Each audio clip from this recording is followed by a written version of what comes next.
ખેડૂત આગેવાન છે એને મેસેજ મોકલ્યો કે અમિતભાઈ ઇન્દ્ર એટલે ભગવાન ઇન્દ્ર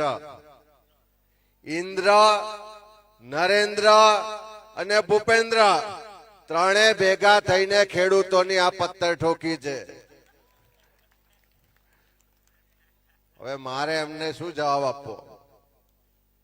પણ અહીંયા જે ઘણી બધી વાતો થઈ કે 10,000 કરોડનું પેકેજ ના નામે પડીકો, 1 વીઘાએ 3500 રૂપિયા મળે, 50,000 નું નુકસાન હોય અને 3500 રૂપિયા મળે તો ખેડૂત આત્મહત્યા ના કરે તો બીજું શું કરે?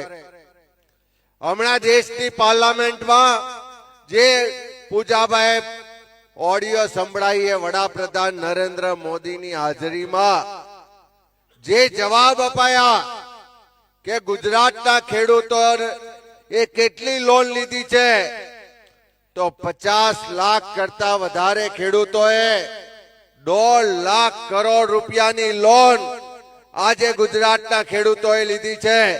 અને એ મુજબ જોઈએ તો એક ખેડૂતના માથે 56,000 રૂપિયાનું દેવું છે.